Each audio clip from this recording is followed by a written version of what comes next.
السلام عليكم ورحمة الله وبركاته. صباح الخير أو مساء الخير على حسب ما بتشوفوني.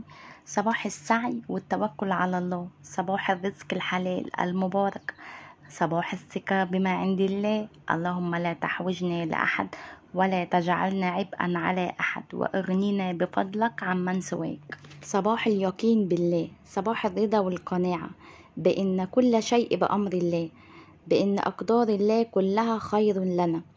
فاللهم ارزقنا النفس الشاكرة، اللهم وسع أرزاقنا جميعا بكل ما هو خير لنا. واخدين بالكم ان هو يكون خير لنا، مش ان هو يوسع رزقنا كده وخلاص. طب ما يمكن الرزق اللي جاي ده واحنا دعينا بيه ان هو يجيلنا يكون سبب عياطنا، سبب شقائنا، سبب مرضنا، نصرفه في اي حاجة احنا هنزعل قوي ان هو جه اصلا. يعني لو ما كانش جه كان هيكون احسن. وعايزة اقول لكم ان الرضا ده هو كلمة السر عشان نوصل للسعادة وراحة البال. لان لو اخدنا كل حاجة بتمر علينا واحنا مش راضيين عنها، طب ما احنا كده كده هنعيشها، كده كده هنمر بالاوجاع دي، وكده كده هنمر بالصدمات دي. فنتقبلها ونرضى بما كتب الله لنا، ولا نبقى زعلانين وحزنانين وتعبانين، واصلا الحزن ده هيجيب ايه؟ وعايزه اقول لكم بقى على حاجه حلوه قوي من علامات الرضا بقى في قلبك، هو انك تبقي عندك ابتلاءات، عندك مصايب، مشاكل، كل اللي يشوفك بقى يحس انك كويسه ومرتاحه ومش ناقصك حاجه. الرضا بقى انك تكتمي احزانك وتصبري كده. طب ليه؟ لمضاعفه الاجر والعوض. فاللهم العوض منك وحدك فقط، ولا تحوجنا لاحد سواك. وعايزه اقولك على الحزن ده بيعمل ايه.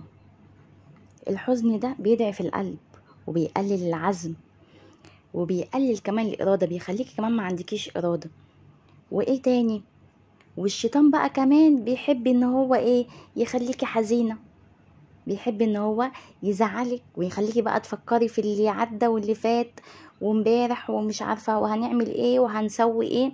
عايزة اقول لكم بقى ان انا النهاردة الفلوس بتاعتي ما كنتش عارفة هي فين، كنت حطاها في مكان يعني ومش عارفة هي فين.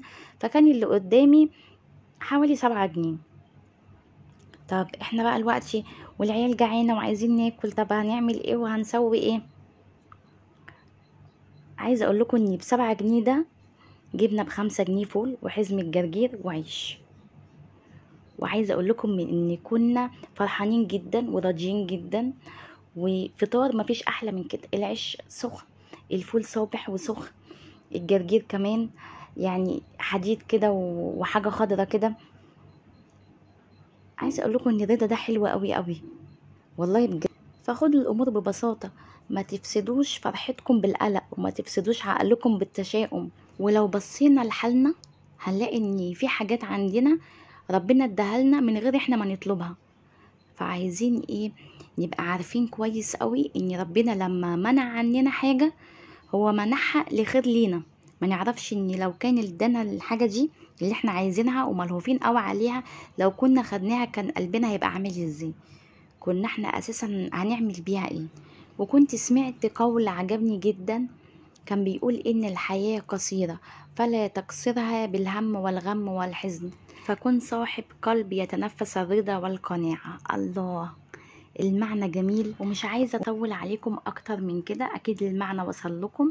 ولو عجبكم الفيديو ما تنسوش تشتركوا في القناة وتفعلوا الجرس وتحط لايك عشان الفيديو يترفع وينفع غيرك. والسلام عليكم ورحمة الله وبركاته.